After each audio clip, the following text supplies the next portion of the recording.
શું થયું?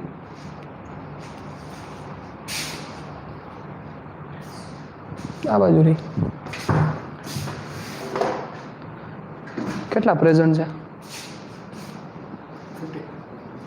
15. 15 ઓનલી.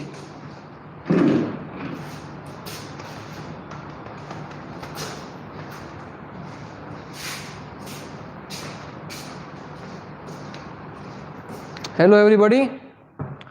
અમન, કૃતિ, અંશુમન, કરણ, કુલદીપ, જય, હર્ષ. સરસ લ્યો. સ્ટુડન્ટ્સની પ્રેઝન્સ ઓછી જોવા મળે છે.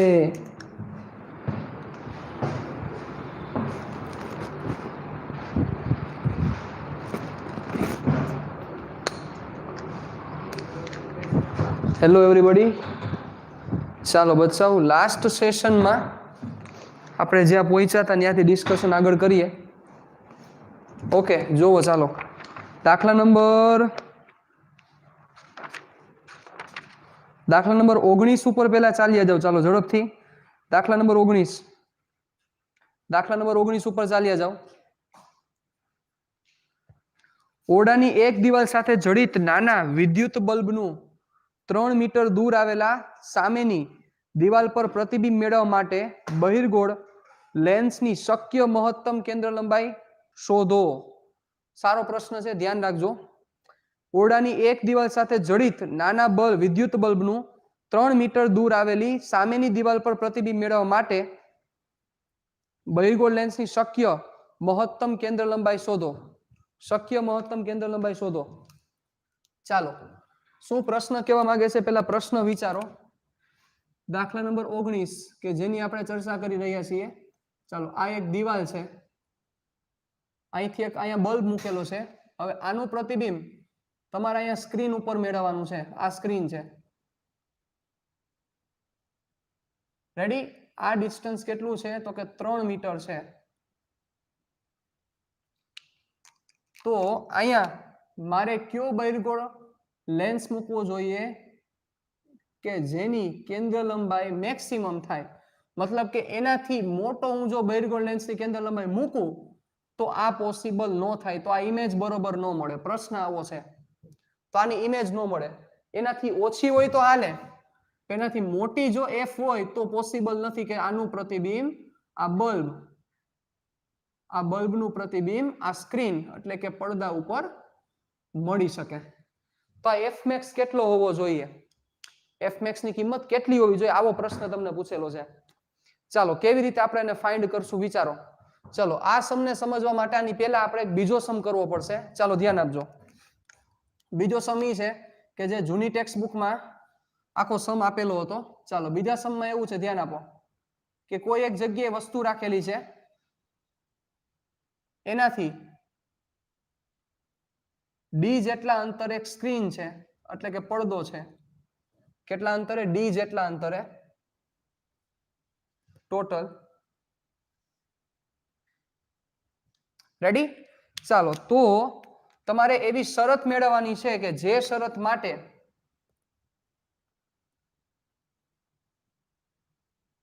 એવી શરત મેળવો કે જે શરત માટે લેન્સની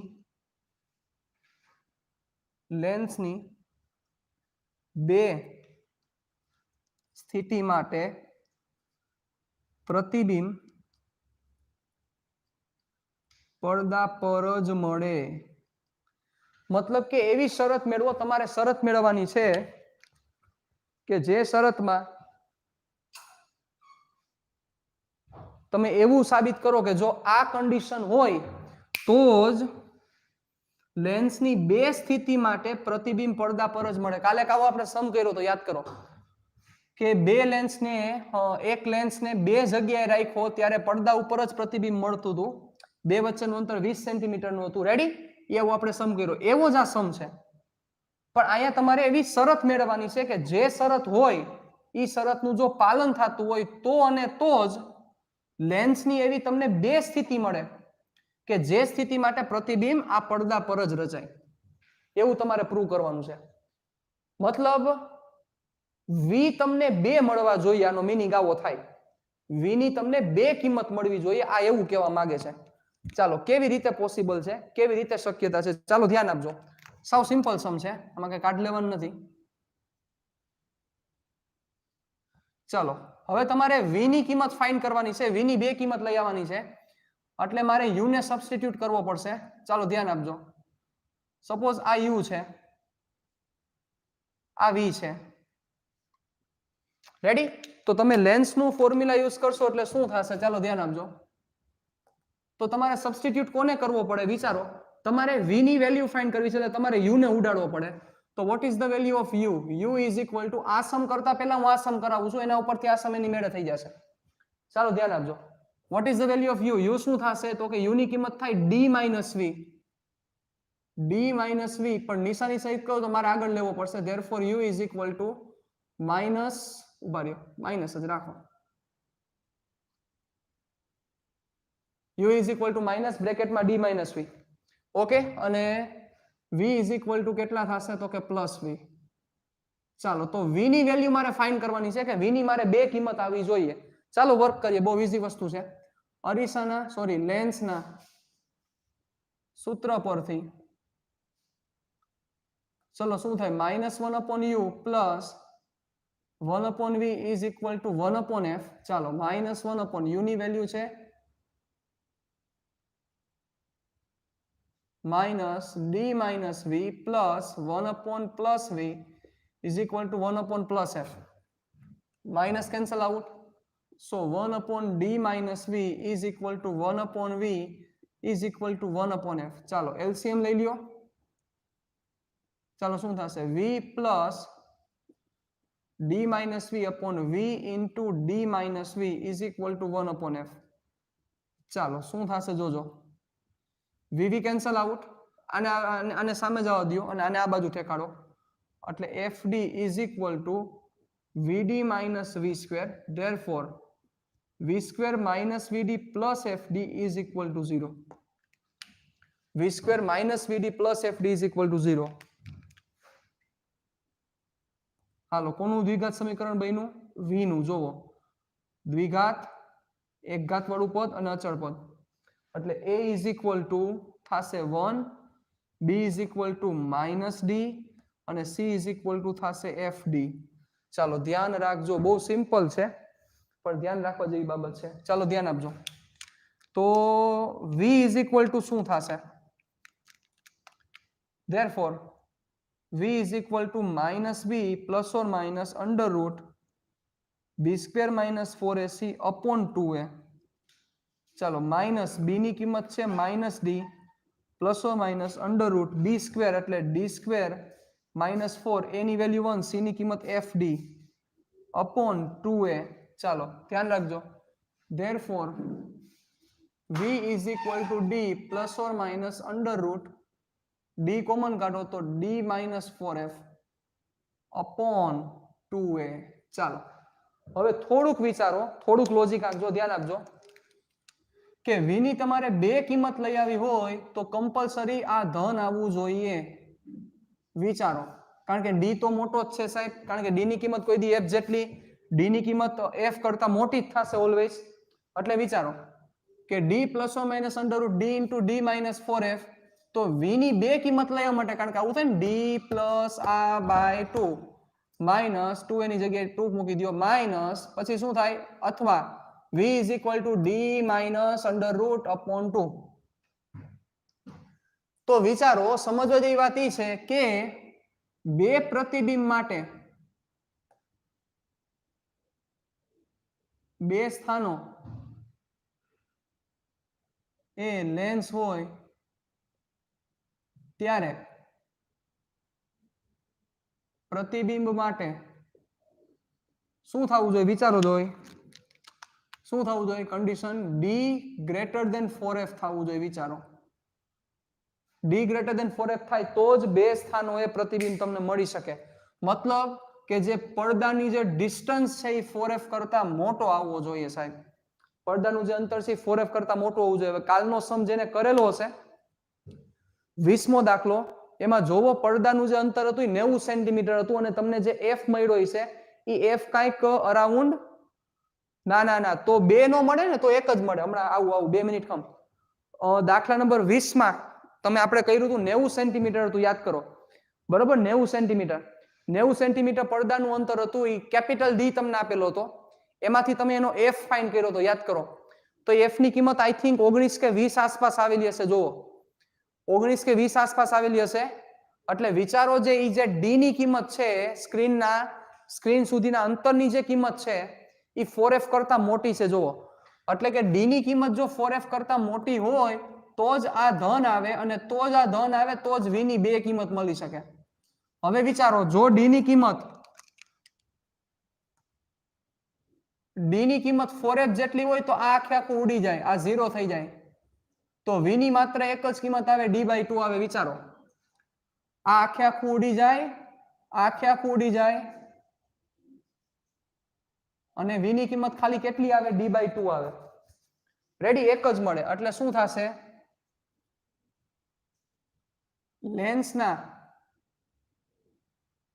લેન્સને એકમાત્ર સ્થાન પર રાખીને પ્રતિબિંબ મેળવવા માટેની શરત શું છે? ની શરત થાય d = 4f.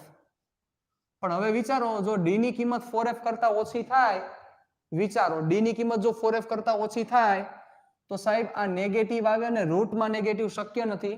એનો મીનિંગ આ જે સંખ્યા છે એ કોમ્પ્લેક્સ નંબર થઈ જાય. મેથ્સની ભાષામાં કહીએ તો સંકર સંખ્યા.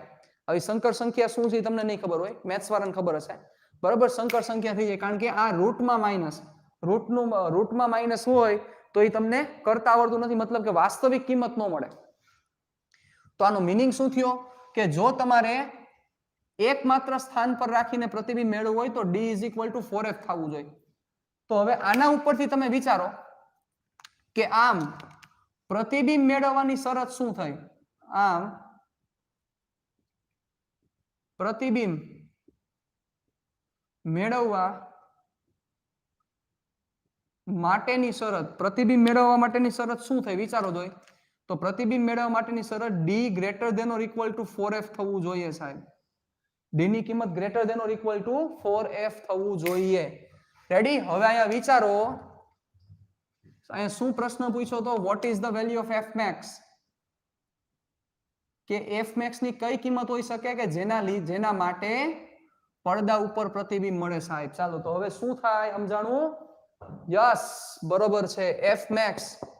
હાલો હવે ક્લિયર થાય? Yes or no? રેડી? તો પ્રતિબિંબ મેળવવા માટે d > 4f હોવો જોઈએ. જો ઇક્વલ હશે તો એક જ પ્રતિબિંબ મળશે, અને જો ગ્રેટર હશે તો લેન્સના બે સ્થાન માટે પ્રતિબિંબ મળી શકે. ચાલો તો હવે f ની મેક્સિમમ કિંમત જોતી હોય તો ચાલો f મેક્સિમમ ક્યારે થઈ શકે? વિચારો, d ફિક્સ છે તો f મેક્સિમમ ક્યારે થઈ શકે? જો d = 4f max થાય તો તમારો સમ અહીંથી સ્ટાર્ટ થાય. જો કે એકચ્યુઅલમાં તમારે સમ આખો ગણવો પડે જો કે તો તમને બરોબર. એટલે તમારો સમ તમે જો 3 માર્કનો પૂછે તો તમારે પહેલેથી આ સમ ગણવો પડે, એમને તમે ન લખી શકો બરોબર. ચાલો એટલે અહીંથી હું કન્ટિન્યુ કરું કે લેન્સની મહત્તમ કેન્દ્ર લંબાઈ માટે d = 4f max. Therefore f max is equal to d/4. 3 metre છે સાહેબ d ની વેલ્યુ 3 મીટર છે તો d/4 એટલે 0.75 મીટર. હાલો ક્લિયર? અહીં સુધી બચાવ બધા રિપ્લાય આપી દો ચાલો ઝડપથી, એટલે મને ખબર પડે. એટલે d ની કિંમત d ફિક્સ છે તો f મેક્સિમમ તમે એટલો જ કરી શકો કે ઈ બે ઇક્વલ થાય, કારણ કે એનાથી વધી જાય તો આ ઇનઇક્વાલિટીઝ છે એ આખી ચેન્જ થઈ જાય. રેડી? Yes, perfect. લ્યો સરસ. એટલે એક હદ કરતા તમે f નો વધારે કો, એક હદ કરતા f વધી જાય તો આખે આખું ઉલટું થઈ જાય. સિમ્પલ છે. ડન. સરસ. ચાલો તો આખે આખો સમ ગણવો પડે તમારે. ક્લિયર? ડન. ચાલો ઓકે ઓકે ઓકે ઓકે. ચાલો હવે આપણે આગળ વધીએ. હવે આપણે 9.21 નંબરનો સમ કરવાનો છે સાહેબ. 9.22 થઈ ગયો છે કે નહીં? કયો તો મને. 9.22 થઈ ગયો છે કે નહીં?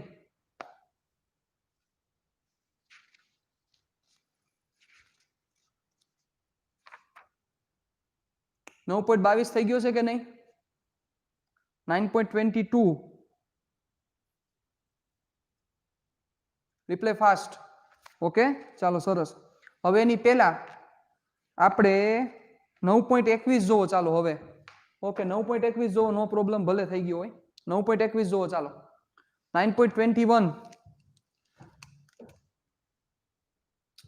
9.21 જોવો. ચાલો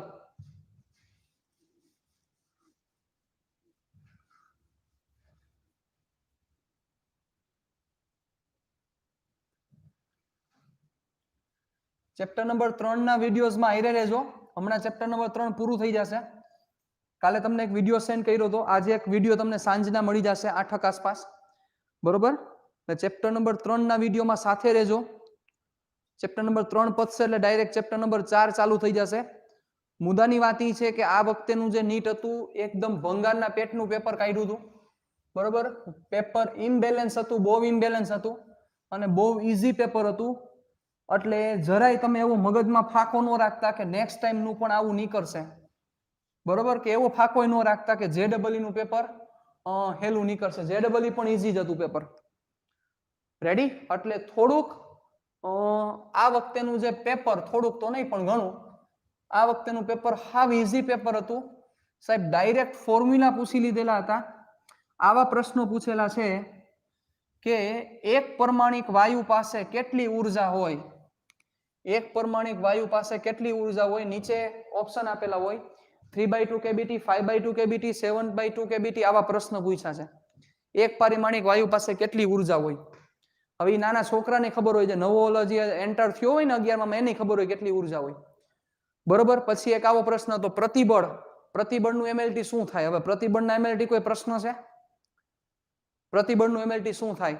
હજી એના કરતાય એવો ખરાબ પ્રશ્ન પૂછ્યો તો હું તમને કહું, DNA ના એક બંધને તોડવા માટે 10⁻20 જૂલ ઉર્જાની જરૂરિયાત છે, તો એને ઇલેક્ટ્રોન વોલ્ટમાં ફેરવો. સાહેબ એકમો ફેરવવાના આવા એક્ઝામ્પલ, આવા પ્રશ્નો પૂછેલા છે આ નીટમાં. બરોબર? કોવિડના લીધે આ વખતેનું પેપર તમારું સહેલું હતું, બટ ડોન્ટ થિંક ધેટ કે નેક્સ્ટ યરનું પેપર પણ આવું સહેલું હશે. Don't think that. અને ત્રીજા ચેપ્ટરમાંથી 5 MCQ કાઢ્યા હતા. આ વખતેનો પહેલો કેસ છે સાહેબ. મેં તમને કીધું હતું એમાં મિસ્ટેક હતી મારી. 3 નહીં પણ 5 MCQ હતા. 5 MCQ ત્રીજા ચેપ્ટરમાંથી હતા. કરંટ ઇલેક્ટ્રિસિટીમાંથી 5 MCQ હતા સાહેબ. બરોબર? એક પ્રશ્ન મોબિલિટીનો પૂછ્યો હતો અને એક પ્રશ્ન મીટર બ્રિજનો પૂછ્યો હતો. મીટર બ્રિજ હજી કરાવવાનું મારે તમને બાકી છે. બાકી કોઈ દી આવું ઇમ્બેલેન્સ ન હોય. ત્રીજા ચેપ્ટરમાંથી વધીને 3 પ્રશ્નો મેક્સિમમ પૂછાય. બરોબર? આ ચેપ્ટરમાંથી એક જ પ્રશ્ન એ લોકોએ કાઢ્યો હતો, ચેપ્ટર નંબર 9 માંથી. બાકી આ ચેપ્ટરમાંથી મિનિમમ 2 પ્રશ્ન હોવા જોઈએ. બરોબર? એટલે આ વસ્તુ થોડીક કાળજી રાખવાની છે સાહેબ. બરોબર? એટલે થોડુંક જોજો. આ વખતેનું નીટ બહુ બકવાસ હતું પેપર, પણ તેમ છતાં માર્ક્સ નહીં આવે એવું બની શકે. માર્ક્સ નહીં એવું બનશે. રેડી? ચાલો જોવો હવે ધ્યાન દો.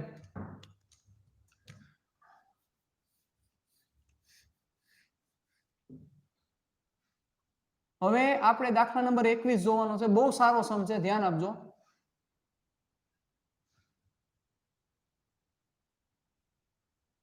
દાખલા નંબર 21.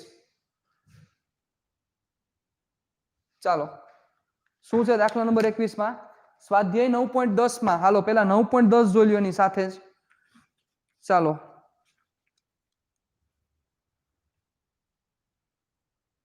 ચાલો 9.10 જોઈ લ્યો જોઈ આપણે તમને હોમવર્કમાં જ મેં આપેલો હતો 9.10 હોમવર્કમાં આપેલો હતો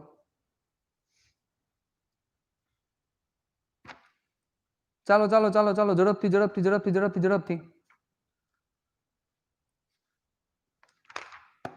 ચાલો રેડી 9.10 માં શું છે 30 સેન્ટીમીટર કેન્દ્ર લંબાઈના બહિર્ગોળ લેન્સને 20 સેન્ટીમીટર કેન્દ્ર લંબાઈના અંતર્ગોળ લેન્સ સાથે સંપર્કમાં રાખ્યો છે બે કોન્ટેક્ટ લેન્સ છે અને એમાં તમે સમતુલ્ય કેન્દ્ર લંબાઈ મેળવેલી હતી 1/f = 1/f1 + 1/f2 સમતુલ્ય કેન્દ્ર લંબાઈ ક્યારે કહી શકાય કે ઈ બંનેને તમે રિપ્લેસ કરીને એક લેન્સ મૂકી શકો ઈ બંનેને f1 અને f2 વાળા બે લેન્સ કે જે સંપર્કમાં છે એને રિપ્લેસ કરીને તમે એક f ઇક્વિવેલન્ટ વાળો લેન્સ મૂકી શકો તો ઈ બંનેની કિંમત સરખી મળે ઈ બંનેના વર્કિંગ સેમ થાય એને સમતુલ્ય કેન્દ્ર લંબાઈ કહેવાય હવે પ્રશ્ન વાંચો ચાલો પ્રશ્ન શું છે સાંભળજો સ્વાધ્યાય 9.10 માં સંપાત થતી મુખ્ય અક્ષ પર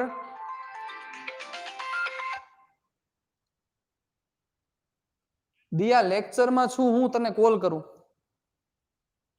ઓકે ચાલો પ્રશ્ન છે હાલો સાંભળજો મસ્ત પ્રશ્ન છે સારો પ્રશ્ન પૂછ્યો છે 4 માર્કનો સમ કહી શકાય કારણ કે લાંબો એવડો છે એટલે સ્વાધ્યાય 9.10 માં સંપાત થતી મુખ્ય અક્ષ પર બે લેન્સો વચ્ચેનું અંતર 8 સેન્ટીમીટર હોય હાલો એટલે સ્વાધ્યાય 9.10 ના બે લેન્સ ઉપાડી લેવાના 30 સેન્ટીમીટર કેન્દ્ર લંબાઈ વાળો બહિર્ગોળ લેન્સ અને 20 સેન્ટીમીટર કેન્દ્ર લંબાઈ વાળો અંતર્ગોળ લેન્સ ઈ જ લેન્સ ઉપાડવાના છે ચાલો ઓકે હોય તો સંયોજનની અસરકારક કેન્દ્ર લંબાઈ શોધો ચાલો બે વચ્ચેનું અંતર 8 સેન્ટીમીટર હોય તો સંયોજનની અસરકારક કેન્દ્ર લંબાઈ શોધો ચાલો આવડે ગોતતા કે મારે કરાવડાવવો પડશે ચલો ફર્સ્ટ ક્વેશ્ચન આવડશે એમાં જે પેલું પૂછ્યું છે એ જોવો આવડશે કે નહીં બે લેન્સ વચ્ચેનું અંતર ડી હોય ત્યારે સમતુલ્ય કેન્દ્ર લંબાઈનું સૂત્ર શું થાય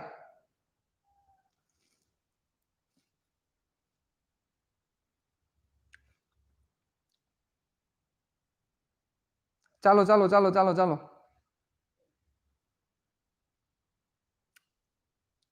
હાલો આવડશે તમને ખબર છે કે નથી ખબર કે બે લેન્સ હોય કે જે લેન્સને આપણે બે લેન્સ વચ્ચેનું અંતર ડી જેટલું અંતર હોય બે લેન્સ વચ્ચેનું અંતર ડી હોય તો એનો એફ ઇક્વિવેલન્ટ કેટલો થાય સમતુલ્ય કેન્દ્ર લંબાઈ કેટલી થાય હાલો યાદ છે ઓકે અક્ષય એક નો આન્સર આવ્યો છે હા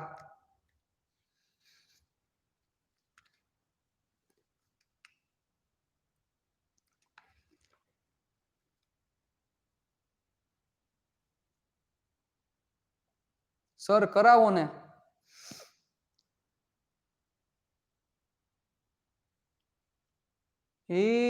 તારું કાંઈ નથી થાય એમ દોસ્ત કાંઈ નથી થાય એમ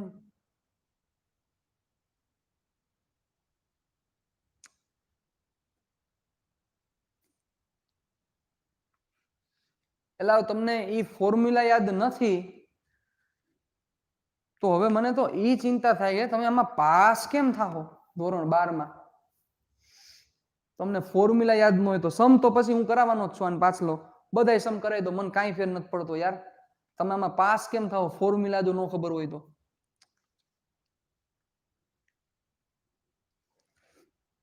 મહાદેવ મહાદેવ મહાદેવ મહાદેવ મહાદેવ હા કુલદીપ નો ફોર્મ્યુલા આવ્યું જો કરેક્ટ ફોર્મ્યુલા છે કુલદીપ નું ફોર્મ્યુલા આવ્યું કરેક્ટ ફોર્મ્યુલા છે જુઓ 1/f1 + 1/f2 - d/f1 * f2 આ f ઇક્વિવેલન્ટ નું ફોર્મ્યુલા યસ અક્ષય બરોબર છે આ ફોર્મ્યુલા એપ્લાય કરવાનું છે સાહેબ ઈ ફોર્મ્યુલા એપ્લાય કરવાનું છે તમારે પહેલો પ્રશ્ન છે જો પછી બીજો પ્રશ્ન પૂછ્યો છે હું કરાવું જ છું બીજો પણ પહેલા પ્રશ્નમાં તમે આ વસ્તુ નહીં કરી શકો યાર હિત જુલાઈ નું ફોર્મ ભરવાની તૈયારી રાખજે બેટા કારણ કે તું પાસ થાય એવી કોઈ શક્યતા નથી દેખાતી અત્યારના સંદર્ભે +30 સેન્ટીમીટર f2 - 20 સેન્ટીમીટર ચાલો હવે તમારે f ઇક્વિવેલન્ટ આનો ફાઇન્ડ કરવાનો છે અને ડિસ્ટન્સ એક મિનિટ પહેલા ડિસ્ટન્સ લઈ લઈએ 8 સેન્ટીમીટર આમાંથી f ઇક્વિવેલન્ટ જોઈએ છે ચાલો કેમ મળશે પહેલા પ્રશ્નમાં સાંભળજો જોવો ડી અંતરે રાખેલા બે લેન્સના સંયોજનની સમતુલ્ય કેન્દ્ર લંબાઈ 1/f equivalent is equal to 1/f1 plus 1/f2 minus d upon f1 into f2 value put કરો આન્સર આવી જશે f2 માઇનસ જ મૂકવા પડશે ને f1 પ્લસ જ મૂકવા પડશે આ સેન્ટીમીટરમાં આન્સર આવશે હાલો રેડી થઈ જશે આ ફોર્મ્યુલા યાદ ન હોય તો હું કાંઈ નહીં કરી શકું બચાવ તમારા માટે તમારા સારા રિઝલ્ટ લઈ આવવા તમને યાર ફોર્મ્યુલા યાદ ન થતા બાપુ આ લોકોને ફોર્મ્યુલા નથી આવડતા શું કરવું યાર આ એટલું આમ હે ને મગજના ઘા કરે છે ને આ બધા આ ફોર્મ્યુલા નથી આવડતા બોલો શું કરવાનું હે અને આપણે એમ લાગે કે આ બધાને રિઝલ્ટ સારા લઈ આવે નસીબ જ જીતે હો બાપુ આમાં છેલ્લે તો આમાં આપણે ઊંધા માથે થઈ જાય ને કાંઈ અમારે તો કરવું એમ જ કરશું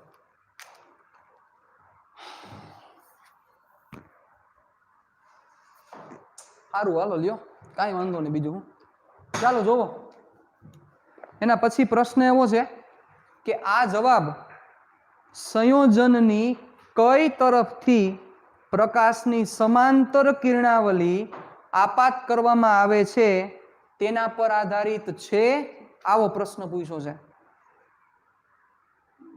આ જવાબ એટલે કે આ જવાબ જે આવ્યો બરોબર આ જે જવાબ તમને મળે છે એ શું એના ઉપર આધારિત છે કે સંયોજનની કઈ તરફથી પ્રકાશની સમાંતર કિરણાવલી આપાત કરવામાં આવે સંયોજનની કઈ તરફથી એટલે બહિર્ગોળ લેન્સ તરફથી આપાત કરવામાં આવે તો કઈ જવાબ ફેર પડે અંતર્ગોળ લેન્સથી આપાત કરવામાં આવે તો જવાબ કઈ ફેર પડે આવો પ્રશ્ન તમને પૂછેલો છે ચાલો તેના પર આધારિત છે એટલે કે કઈ બાજુથી આપાત કરવામાં આવે એના ઉપર આધારિત છે યાદ કરો ડાયરેક્ટ એવો જવાબ ન દેતા કે નથી આધારિત એવો ડાયરેક્ટ જવાબ ન દેતા એનું કારણ હું તમને કહું જોવો કોઈ એક જ લેન્સ હોય તો એમાં તમે લેફ્ટ સાઈડ થી આપાત કરો કે રાઈટ સાઈડ થી આપાત કરો કાંઈ ફેર નહીં પડે બે એક જ થશે આપણે પ્રૂવે કર્યું હતું યાદ કરો આપણે સમતલ બહિર્ગોળ પછી દ્વિબહિર્ગોળ સમતલ અંતર્ગોળ બરોબર એમાં બધે પ્રૂવ કરેલું હતું આપણે બરોબર એમાં બધે જગ્યાએ પ્રૂવ કરેલું હતું કે લેફ્ટ સાઈડ થી કરો કે રાઈટ સાઈડ થી કરો કાંઈ ફેર નહીં પડે આન્સર સેમ જ આવશે પણ ઈ વસ્તુ આમાં નહીં થાય આમાં આધાર રાખશે અને આમાં આધાર રાખશે એનો મતલબ કે તમે બહિર્ગોળ બાજુથી આપાત કરશો તોય આન્સર જુદો આવશે અને અંતર્ગોળ બાજુથી આપાત કરશો તોય આન્સર જુદો આવશે હવે વિચારો એનો મીનિંગ શું થાય તમે બહિર્ગોળ બાજુથી આપાત કરો તોય આન્સર જુદો આવે અંતર્ગોળ બાજુથી આપાત કરો તોય આન્સર જુદો આવે તો બચ્ચાઓ વિચારો કે આ સમતુલ્ય કેન્દ્ર લંબાઈનો કોઈ અર્થ છે ચાલો બે બાજુથી આન્સર જુદા જુદા આવે તો આ સમતુલ્ય કેન્દ્ર લંબાઈનો કોઈ અર્થ છે સમતુલ્ય કેન્દ્ર લંબાઈનો મતલબ એવો થાય કે એ બંનેને કાઢીને ખાલી એક લેન્સ તમે મૂકી દો તો એ જે એક લેન્સની જે કેન્દ્ર લંબાઈ આવે એ એક લેન્સની કેન્દ્ર લંબાઈ આ બંનેને રિપ્લેસ કરે તો હવે વિચારો કે ઈ ખાલી એક લેન્સ તમે એક એફ ઇક્વિવેલન્ટ નું મૂકો તો ઈ એક લેન્સમાં સમજો ધ્યાન આપજો આ સપોઝ અંતર્ગોળ અને આ બહિર્ગોળ આપણું આ બંનેને રિપ્લેસ કરીને તમે ખાલી આ એક લેન્સ મૂકો ધારો કે આવો છે મને ખ્યાલ નથી તો હવે આ લેન્સ એક મૂકો તો આ લેન્સમાં તમે અહીંથી આપાત કરો તોય ભલે અને અહીંથી આપાત કરો તોય ભલે આન્સર સેમ જ આવે પણ હવે આ જ કેસમાં વિચારો આ કેસમાં અહીંથી આપાત કરશો તોય જુદું આવશે અને અહીંથી આપાત કરશો તોય જુદું આવશે હમણાં હું પ્રૂવ કરી દઈશ તમને તો અહીંથી આપાત કરો કે અહીંથી આપાત કરો તોય જુદું આવે તો વિચારો જોઈએ તો શું આ એફ ઇક્વિવેલન્ટ નો કોઈ મતલબ છે આ એફ ઇક્વિવેલન્ટ નો કોઈ મતલબ છે વિચારો કઈ મતલબ છે એફ ઇક્વિવેલન્ટ ક્યારે કહી શકાય ક્યારે કહી શકો કે તમે ઈ બંને લેન્સ એકબીજા સાથે સંપર્કમાં હોય તો તમે લેફ્ટ સાઈડ થી કરો કે રાઈટ સાઈડ થી કરો ગમે ત્યાંથી કરો કાંઈ ફેર નથી પડતો સાહેબ બરોબર પણ બે વચ્ચેનું જ્યારે ડિસ્ટન્સ છે ત્યારે ફેર પડે છે, આનો આન્સર જુદો આવશે ને આનો આન્સર જુદો આવશે. આપણે પ્રૂવ કરશું હમણાં. તો એનો મીનિંગ કે આ બંને ડિફરન્ટ છે, એના કારણોસર તમે એફ ઇક્વિવેલન્ટ નો વર્ડ અહીંયા યુઝ નહીં કરી શકો. પછી જોવો એને પ્રશ્ન પૂછ્યો છે. શું પ્રશ્ન પૂછ્યો છે? શું સંયોજનની અસરકારક કેન્દ્ર લંબાઈનો ખ્યાલ સહેજ પણ ઉપયોગી છે કે અસરકારક કેન્દ્ર લંબાઈ વાળો આપણે વર્ડ યુઝ કરી શકાય એવું સહેજ પણ ઉપયોગી છે? Correct answer is no. ઉપયોગી નથી.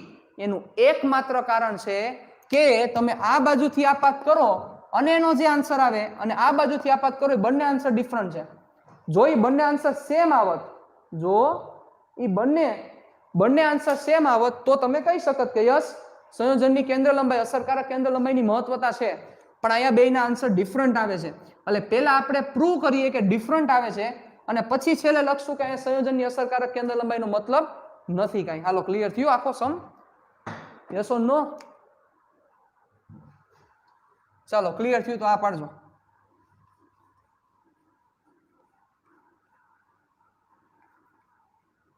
ચાલો, હવે એમાં આપણે ફર્સ્ટ સમ કરીએ. ફર્સ્ટ સમ એટલે કે જ્યારે સમાંતર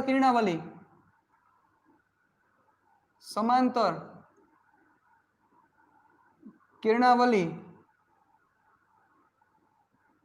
બહિર્ગોળ લેન્સ તરફથી આપાત કરવામાં આવે ત્યારે, ચાલો, આ બહિર્ગોળ લેન્સ, આ અંતર્ગોળ લેન્સ,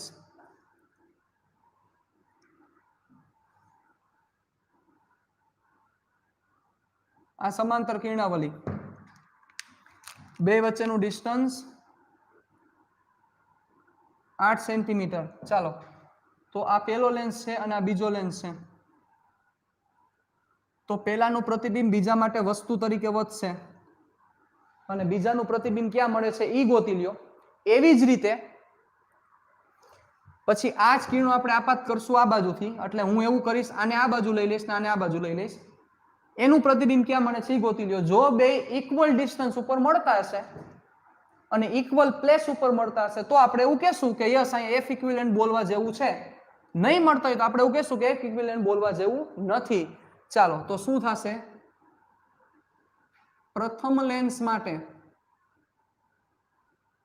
ચાલો શું થશે? u is equal to -infinity. Yes or no? v1, v તો ફાઇન્ડ કરવાનો છે તમારે. ચલો, v ફાઇન્ડ કરવાનો છે.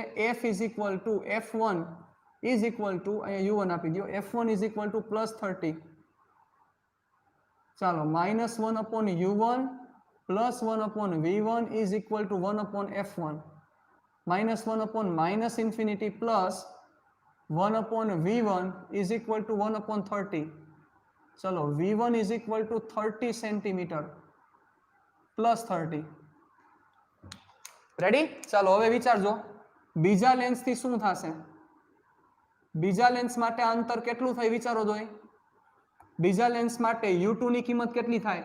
અહીંથી 30 સેન્ટીમીટરના અંતર આવ્યો. 30 સેન્ટીમીટર અહીંયા ક્યાંક હશે. પેલાનું પ્રતિબિંબ એટલે ઇમેજ ઓફ 1, બરાબર? પેલાનું પ્રતિબિંબ 30 સેન્ટીમીટર અંતર આવ્યો તો u2 શું થાય? બીજા લેન્સ થી આનું અંતર કેટલું થાય? ચાલો ઝડપથી રિપ્લાય આપો, જો હમણાં ખબર. ઝડપથી રિપ્લાય આપો. ચાલો, શું થશે? બીજા લેન્સ થી આનું અંતર કેટલું થાય? કારણ કે બીજા લેન્સ પેલા લેન્સ દ્વારા મળતું પ્રતિબિંબ બીજા માટે વસ્તુ તરીકે વર્તે. તો આ લેન્સ થી આ લેન્સ થી પેલાનું ઇમેજ બીજા માટે વસ્તુ, તો આ ડિસ્ટન્સ કેટલું થાય છે? હાલો, બીજા માટે u2 કેટલો થશે? બરોબર છે. ચાલો, ઓકે, એક આન્સર આવ્યો છે 22. બીજા બધા હોઈ ગયા છે? શું છે? 22 પ્લસ 22. કરેક્ટ. હાલો, બરોબર છે.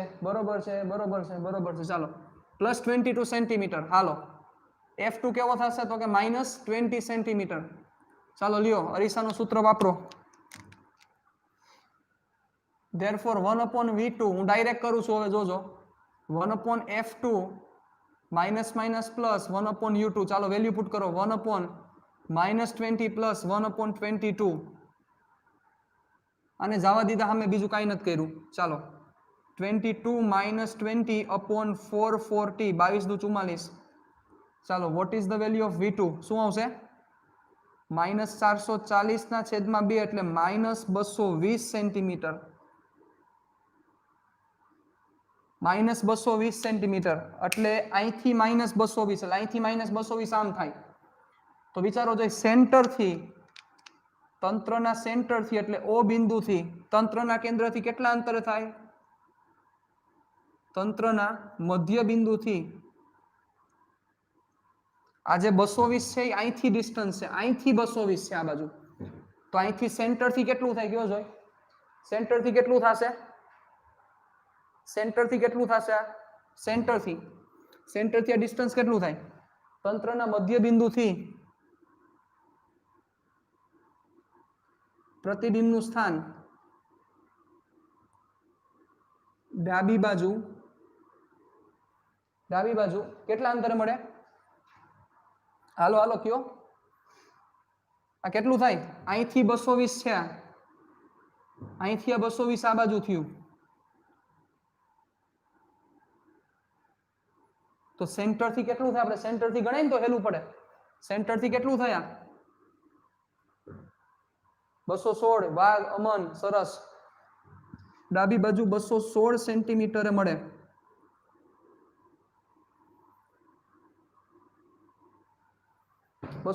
હાલો રેડી સરસ હાલો હવે આપણે શું કરીએ કિરણાવલી ઊંધી કરી નાખો એમાં જ આપણે લખીએ કે જ્યારે હવે સમાંતર કિરણાવલી અંતર્ગોળ લેન્સ તરફથી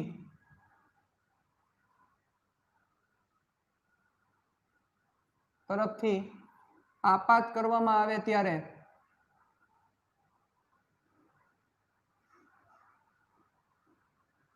અંતર્ગોળ લેન્સ તરફથી આપાત કરવામાં આવે ત્યારે ચાલો એટલે હવે અંતર્ગોળ લેન્સ ને હું પહેલો લેન્સ લઈ લઉં છું અને બહિર્ગોળ લેન્સ ને હું બીજો લેન્સ લઉં છું લેન્સ નંબર 1 લેન્સ નંબર 2 આ એનું centre distance between two lenses 8 centimeter હાલો શું થશે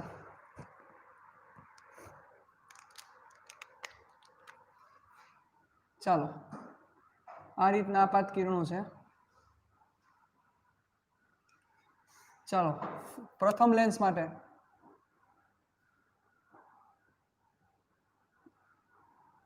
U1 is equal to minus infinity, f1 is equal to minus 20 centimeter. Ready? f1 is equal to minus 20 centimeter. So 1 upon v1 is equal to 1 upon f1 plus 1 upon u1. આ infinity આ 0 થઈ જશે. So v1 is equal to minus 20 centimeter. ચાલો એટલે અહીંથી -20 centimetre મળ્યું પ્રતિબિંબ suppose આ બાજુ થયું I1 અહીંથી માઇનસ જો અહીંથી સમજાવવું જોઈએ તો માઇનસ પ્લસ કઈ બાજુ થશે યસ બરોબર છે હાલો હવે તો બીજા માટે શું થશે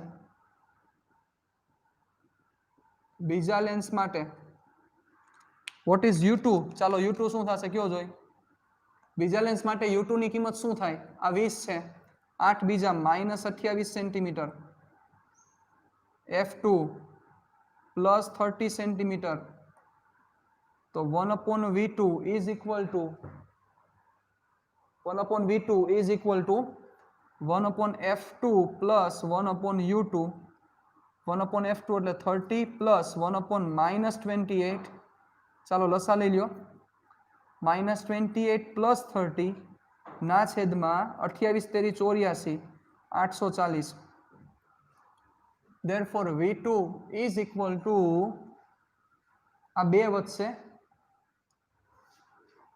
આ માઇનસ આવશે રેડી એટલે -840 ના છેદમાં 2 એટલે -420 સેન્ટીમીટર -420 સેન્ટીમીટર રેડી -420 તો સેન્ટર થી કેટલું થાય તંત્રના મધ્ય બિંદુથી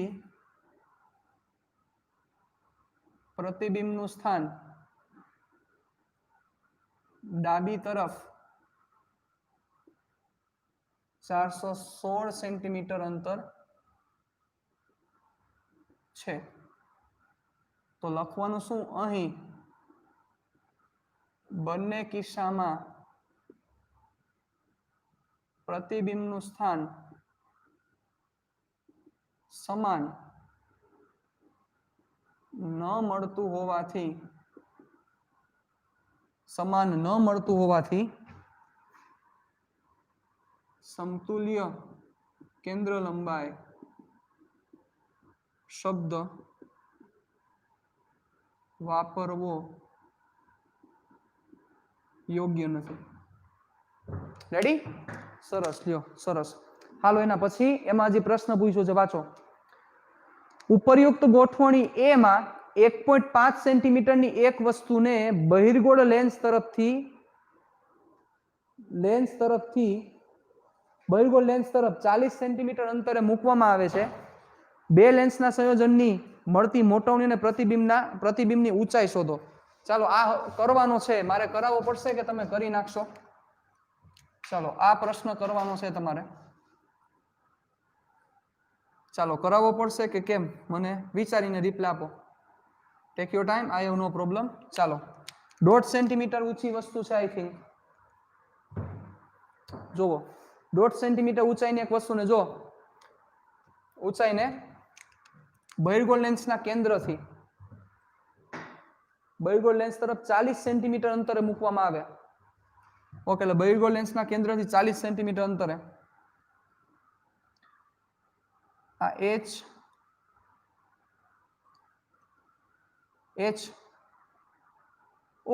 HO ઓબ્જેક્ટની હાઈટ તમને આપેલી છે 1.5 સેન્ટીમીટર. તમને બહિર્ગોળથી અંતર આપેલું છે U, આ 40 સેન્ટીમીટર છે. તો મોટવણી મેળવવાની છે. પહેલો પ્રશ્ન આ છે, તંત્રની મોટવણી. હા સાહેબ, મોકલી તો દીધી સાહેબ, નથી મળી તમને?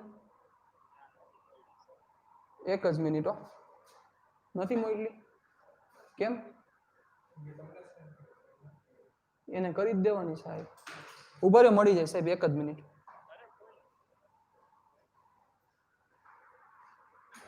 હાલો, HO ની વેલ્યુ 1.5 છે, 40 સેન્ટીમીટર ડિસ્ટન્સ છે. તમારે શું કરવાનું છે? પ્રતિબિંબનું સ્થાન.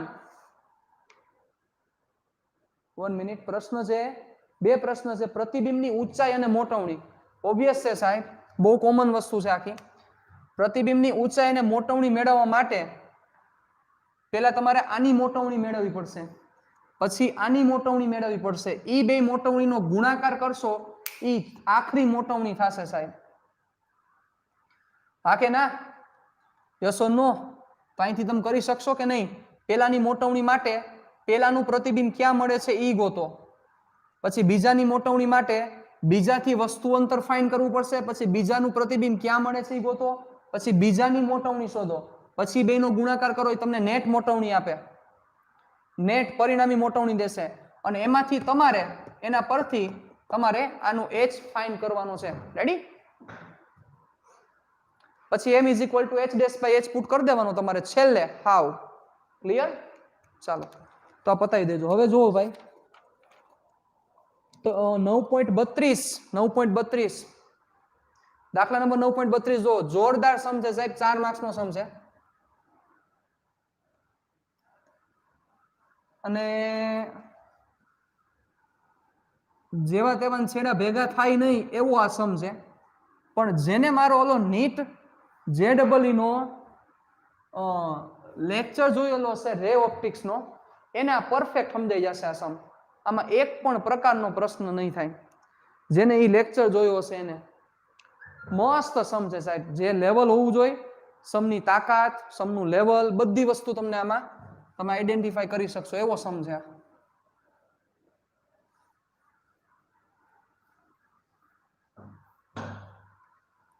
ચાલો થોડુંક વિચારો, સમ શું કહેવા માંગે છે. ચાલો,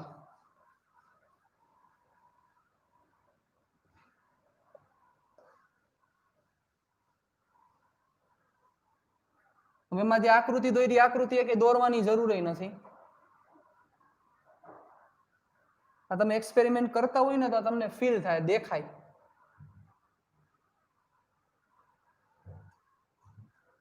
ચાલો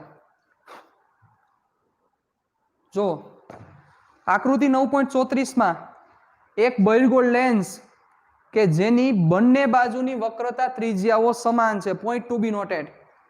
બહિર્ગોળ લેન્સની બંને બાજુની વક્રતા ત્રિજ્યાઓ સમાન છે. વક્રી ભવનાંક કેટલો છે? 1.5. તેને પ્રવાહીના સંપર્કમાં સમતલ અરીસા પર મૂકેલો છે. સમતલ અરીસા પર મૂકેલો છે. એક નાની સોયને મુખ્ય અક્ષ પર રહે તે રીતે તેનું ઉલટું પ્રતિબિંબ એ સોયના સ્થાને જ દેખાય ત્યાં સુધી ખસેડવામાં આવે છે.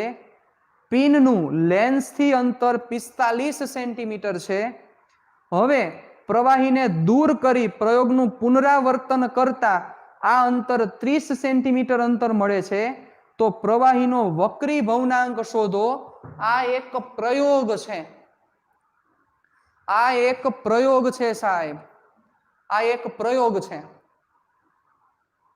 કે જે પ્રયોગ તમે આ લોકો જો આ વખતે એક્ઝામ લેશે તો આ પ્રયોગ કરશું આપણે. આ પ્રયોગ છે કે કોઈ પણ પ્રવાહી છે એ પ્રવાહીનો વક્રી ભવનાંક મેળવવા માટે આ ટેકનિક યુઝ થાય. આ ટેકનિક થી વક્રી ભવનાંક મેળવી શકાય કોઈ પ્રવાહીનો. બરોબર, કોઈ પ્રવાહી ગમે તે તમે પ્રવાહી લઈ આવો, એ પ્રવાહીનો વક્રી ભવનાંક કેટલો છે એ આ ટેકનિક થી યુઝ થઈ શકે સાહેબ. ચાલો હવે શું આખું વર્કિંગ છે જોવો. ચાલો ઈઝી સમ છે, આમાં કઈ લાંબુ કાઢ લેવાનું નથી, પણ એ સમજાય તો જ સમજાય, બાકી માથેથી જાય. ચાલો તો પેલા એક સિમ્પલ પ્રશ્ન પૂછી લો કે કેટલા સ્ટુડન્ટ્સ એ મારો ઓલો નીટ JEE વાળો જે રેવ ઓપ્ટિક્સ નો લેક્ચર હતો એ જોયો નથી. પેલા ઈ રિપ્લાય આપી દો મને ઝડપથી. ચાલો જરાય મૂંઝાયા વગર જવાબ આપી દો કે સર અમે નથી જોયો. ચાલો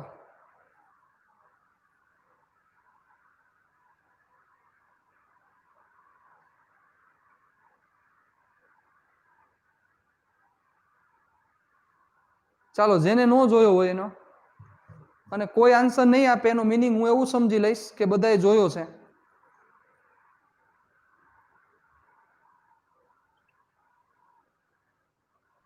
ચાલો બધાએ જોઈ લીધું હે? જેને ન જોયો એનો આન્સર આપો ખાલી કે સર નથી ખબર. આવું એટલે પૂછું છું, મારે બીજું કઈ કામ નથી. જેને નહીં જોયો હોય, જેને નહીં જોયું એને સમજાય જ નહીં સમા. આ સમ 4 માર્ક્સ નો સમ છે, ખબર જ નહીં પડે. એટલે જરાય એવું અંદરથી એવું ન વિચારતા કે અમને આ સમ ન આવડ્યો, સાહેબે સમજાયું એમાં ન સમજાણું. એ નહીં જ સમજાય. તમારે એ વિડીયો જોવો જ પડશે કમ્પલસરી, પછી જ આ સમજાશે આ સમ. નેહલ ના પાડે છે. બેટા લિંક મળી ગઈ હશે, તમે જોઈ લેજો.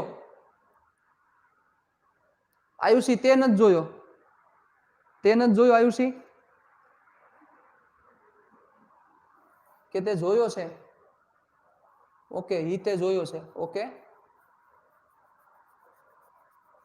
મેં પણ નથી જોયો. દ્રષ્ટિ ના પાડે છે. યશવીએ નથી જોયો સર, અમને લિંક નથી મળી. ઓકે, હમણાં હાલો લિંક મોકલી દઉં. ઓકે આયુષી તે કેમ નથી જોયો બેટા? ઓકે.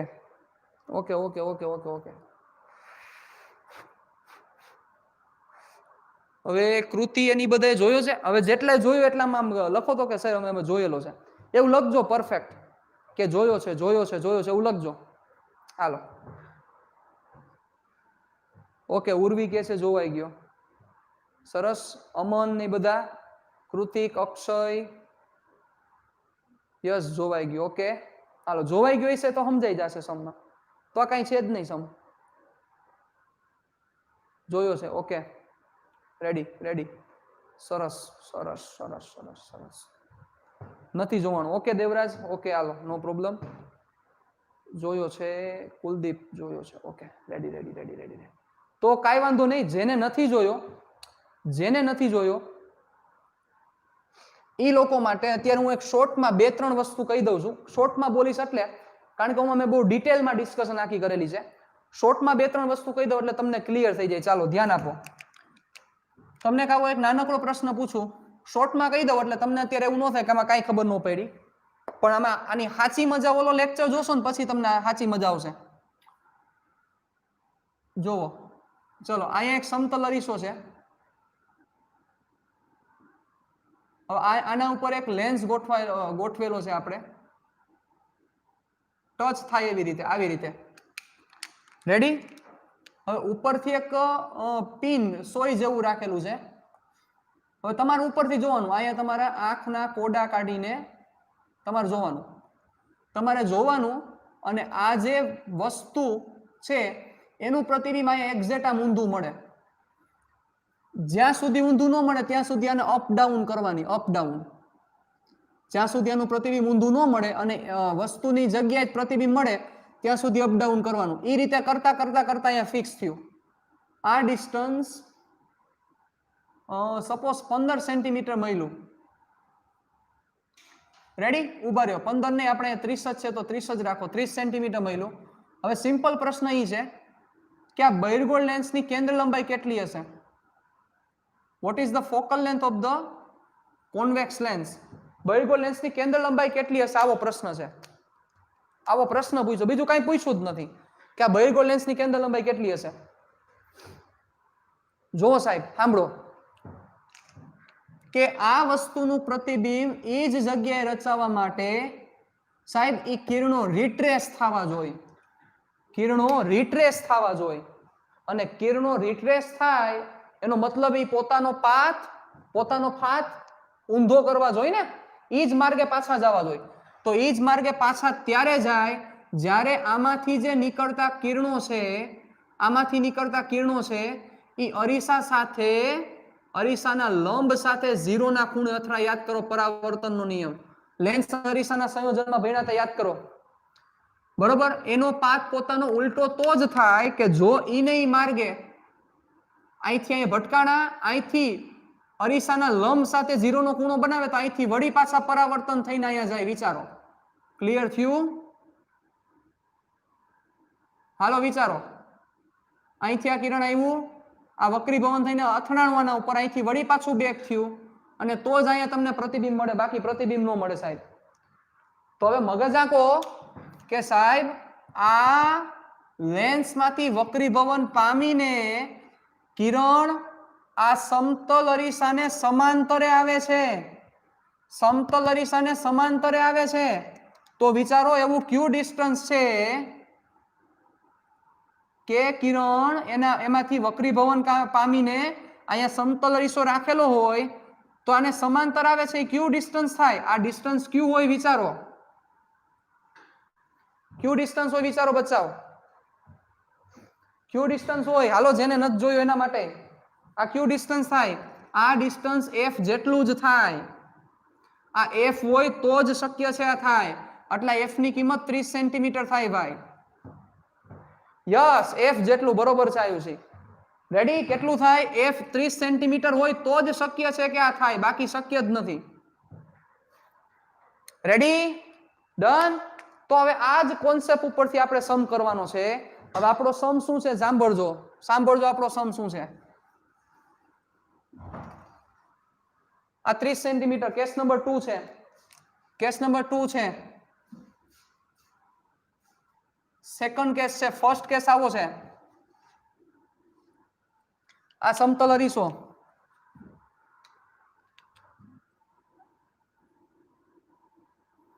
ફર્સ્ટ કેસમાં આ સમતલ અરીસો એના ઉપર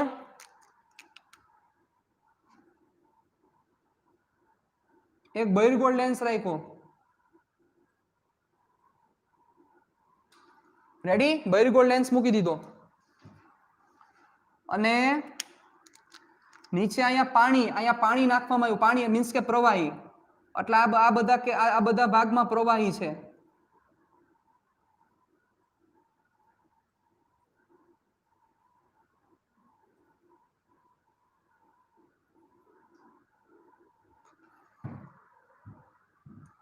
અને ઉપર અહીંયા પિન રાખવામાં આવી.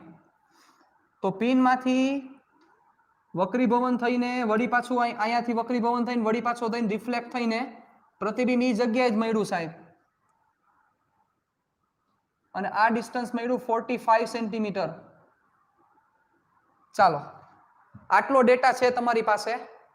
આ કેસ એ છે ફર્સ્ટ કેસ માટે,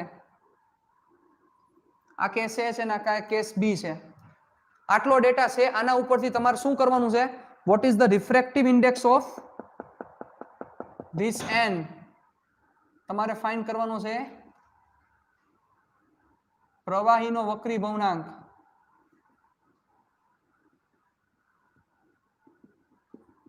ચાલો, શું તમારું લોજિક આલે છે મને રિપ્લાય આપી દો. ચાલો, વોટ ડુ યુ થિંક? હાલો હાલો, શું લોજિક આલે છે તમારું? આમ બેક લેજો, આમ તો વાઇડ જાય છે. ચાલો, કઈ રીતે કરશું વિચારો. પ્રવાહીનો વક્રી ભવનાંક કેમ બને? આમાં નામાં શું ફેર છે પેલા ઈ કયો દો. એવું ન કહેતા કે આમાં પ્રવાહી છે ને આમાં પ્રવાહી નથી. મને ખબર પડે છે, કોમન સેન્સ છે, પણ આમાં જોવો અને આમાં અહીંયા કેટલા લેન્સ છે ને અહીંયા કેટલા લેન્સ છે વિચારો. ચાલો, કેટલા લેન્સ છે વિચારો. જો એ સમજાઈ ગયો તો સંપૂર્ણ, હમણાં કાંઈ નથી. હાલો હાલો હાલો હાલો હાલો, હવે વિચારો જોઈ. જેમ અહીંયા બે લેન્સ છે, જેમ અહીંયા એક 30 સેન્ટીમીટર, આ 30 સેન્ટીમીટર આ બહિર્ગોળ લેન્સની કેન્દ્ર લંબાઈ હતી, તો આ જે 45 સેન્ટીમીટર મળે છે એ 45 સેન્ટીમીટર કોની કેન્દ્ર લંબાઈ છે? ચાલો વિચારીને કયો જો. 45 સેન્ટીમીટર કેન્દ્ર લંબાઈ કોની છે? આ 45 સેન્ટીમીટર કોની કેન્દ્ર લંબાઈ છે? નહીં, રોંગ વિમલ. આ 45 સેન્ટીમીટર કેન્દ્ર લંબાઈ કોની છે? ચાલો રિપ્લાય આપો દો.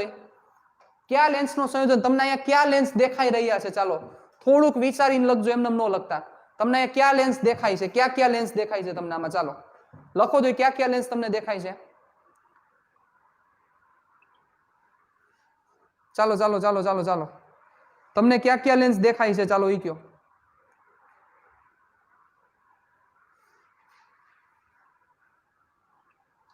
હાલો, બહુ ઇઝી સમ છે પણ સમજવા જેવો સમ છે. કોન્કેવ લેન્સ પ્લસ લિક્વિડ. હે નહીં, ખોટું કરણ. ખાલી બહિર્ગોળ જ છે. યશવી, પૂરું લખો ને યાર, પૂરું લખો ને, પૂરું લખો.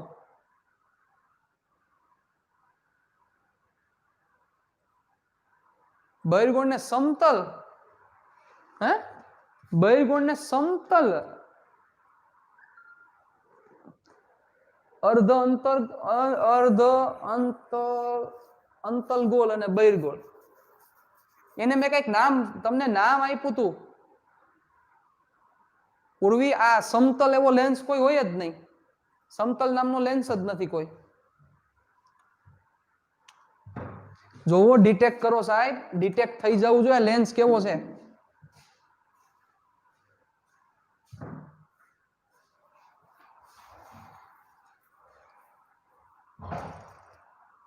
આ લેન્સ કેવો છે ડિટેક્ટ કરો બેટા. બહિર્ગોળ અને અર્ધ બહિર્ગોળ, આને હાવ નવું કાઢ્યું. અંતર્ગોળ બાય 2. નહીં, રોંગ. એ તેવું ન થાય. એટલે આ લેન્સ નું કઈક નામ શીખવાડ્યું છે યાર તમને. આ વાંચતા ન હોય ને એના લોચા. આ એના લોચા છે, વાંચતા નથી એના. આવો લેન્સ છે, જોવો અહીંયા નીચે.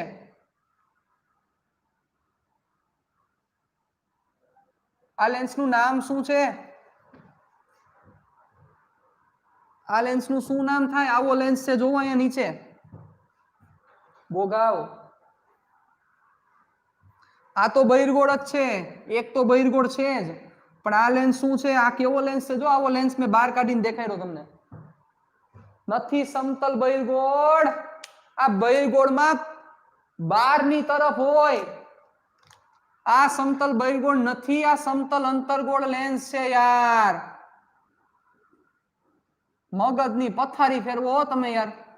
એલાવ તો આમાં કઈ ફેર નહીં. આ લેન્સ અને આ લેન્સમાં ફેર નહીં કઈ યાર. આવું કાં કરો યાર. સમતલ અંતર્ગોળ લેન્સ છે આ.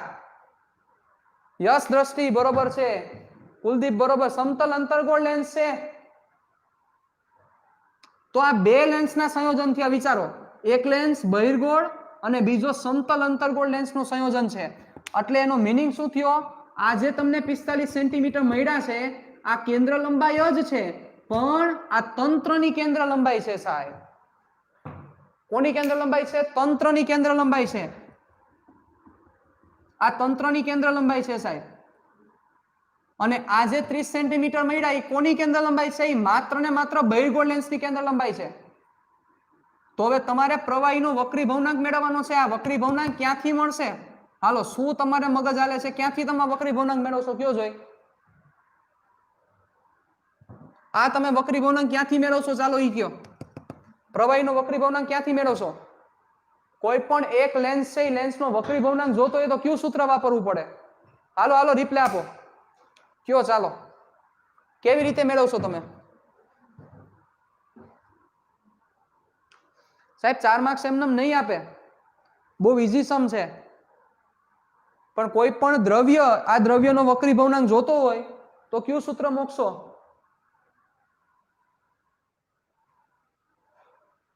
કયું સૂત્ર મૂકશો?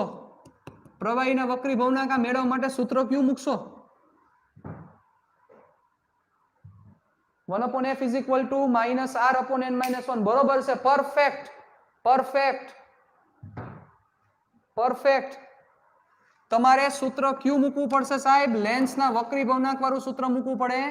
1/f is equal to n2 - n1/n1 બ્રેકેટમાં 1/r1 - 1/r2. આ ઇક્વેશન માંથી તમારે n2 ને સબ્જેક્ટ કરવો પડે. n1 છે એ n1 કેવો છે? n1 ની વેલ્યુ 1 થશે સાહેબ.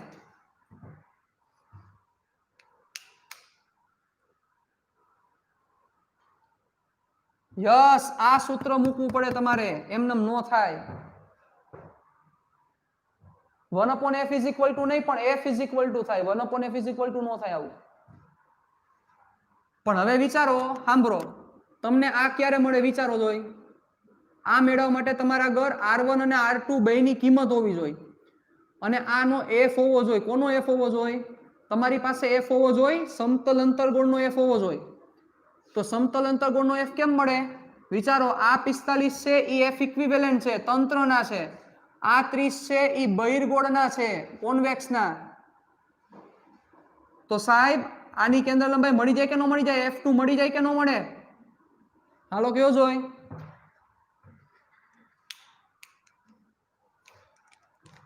તમારે આ n2 ગોતવા માટે બે વસ્તુ જોઈ, બે નહીં જો કે ત્રણ. એક આ અને એક આ બે. તો આ f મળી જાય કે ન મળી જાય? આ બે વેલ્યુ તો છે તમારી પાસે. તો આ f મળે કે ન મળે?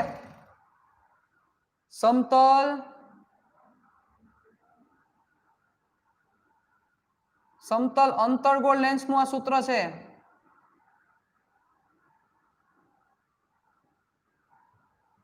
મળી જાય? હાલો, આ f મળી જાય. આનું શું કરવાનું? r માટે શું કરવાનું? હાલો વિચારો, પેલા ન્યા સુધી પહોંચી. ચાલો, r માટે શું કરવાનું? કારણ કે r મળી ગયો પછી સમ પૂરો. પછી સમમાં કાઢ લેવાનું કાંઈ નથી. r મળી ગયો એટલે નવરા તમે. હાલો જોવો, અહીં ધ્યાન દો. પેલા લખવું પડશે અહીં પ્રથમ કિસ્સામાં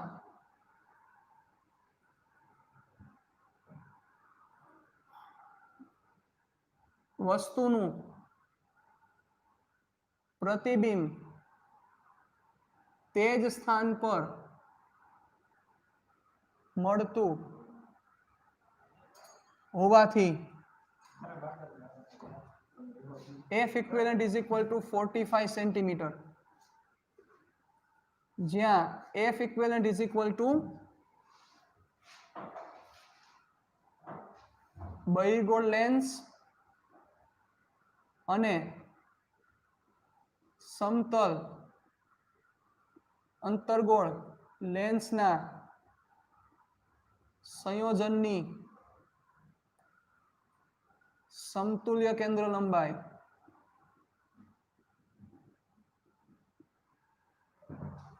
હાલો પછી દ્વિતીય કિસ્સામાં વસ્તુનું પ્રતિબિંબ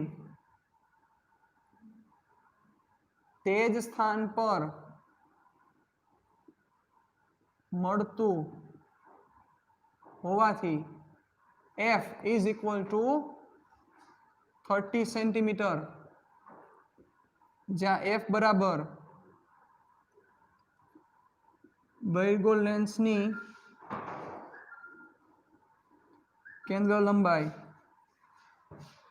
ચાલો હવે તમારે અંતર્ગોળની જોઈ છે, તમારે તમારે જો કે જોઈએ છે આ, પણ પેલા f લઈ આવવો પડશે.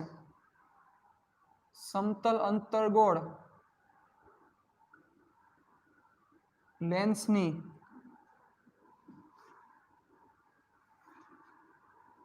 કેન્દ્ર લંબાઈ f ડેશ હોય તો હાલો ફોર્મ્યુલા મૂકો. 1/f equivalent is equal to 1/f plus 1/f dash. 1/f dash is equal to 1/f equivalent એટલે 30 45. ચાલો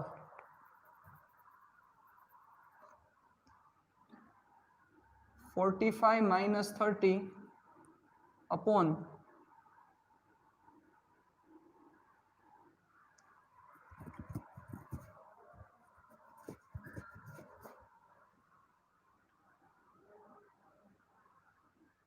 ready. ચાલો upon 45 into 30.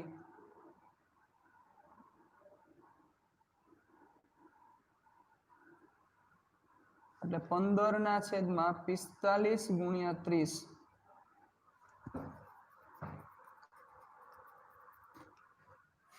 Therefore f dash is equal to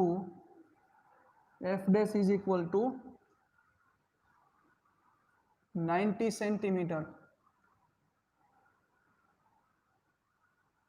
પણ આ તમારે મૂકવા પડશે -90 સેન્ટીમીટર. યસ ઓર નો? થાય -90 સેન્ટીમીટર કે નહીં? -90 સેન્ટીમીટર થશે, કારણ કે બહિર્ગોળ સમતલ અંતર્ગોળ લેન્સની કેન્દ્ર લંબાઈ ઋણ હોય એટલે એ માઇનસ પુટ કરવા પડે. -90 સેન્ટીમીટર. એ યાર, અરે યાર, મિસ્ટેક. 1/f ઇક્વિવેલન્ટ, મારી મિસ્ટેક કેમ થઈ? આ 30 ઊંધું થશે. 30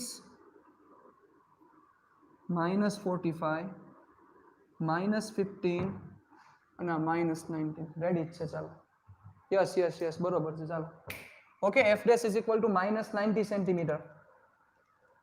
હાલો હવે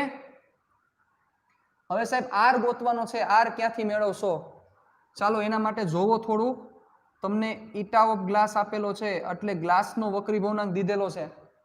હાલો થોડુંક એ વિચારી ગયો મને r ક્યાંથી ગોતી દેશો. કારણ કે જો r મળી ગયો તો કામ થઈ ગયું. કારણ કે એ વિચારો તમે અહીંયા જોજો, તમને આનો r1 તો ખબર જ છે, r1 માઇનસ આવશે અને ઈ બંનેની વક્રતા ત્રિજ્યા r જ છે એટલે r1 માઇનસ અને r2 ઇન્ફિનિટી પુટ કરવાનું થશે. પણ એ r મળી જાય તો કામ થઈ જાય. ઇટા ઓફ ગ્લાસ માંથી ક્યાંય r મળે એમ છે? હાલો રિપ્લે આપો ઝડપથી. ચાલો તમને r ક્યાંથી મળશે જોવો. ચાલો સમમાં કાંઈ કાઢ લેવાનું નથી યાર, લોજિક જ ઇમ્પોર્ટન્ટ છે. તમને r ક્યાંથી મળશે? ચાલો તમારી પાસે આ વેલ્યુ છે, ગ્લાસનો વક્રી ભવનાંક છે, તમને r ક્યાંથી મળશે? ચાલો ગ્લાસનો વક્રી ભવનાંક છે, પછી બહિર્ગોળ લેન્સની કેન્દ્ર લંબાઈ છે, આ છે ને તમારે r ગોતવાનો છે. મળે કે નો મળે? હાલો સાહેબ મળી જાય. બહિર્ગોળ લેન્સ માટે તમારે સૂત્ર એપ્લાય કરવું પડે.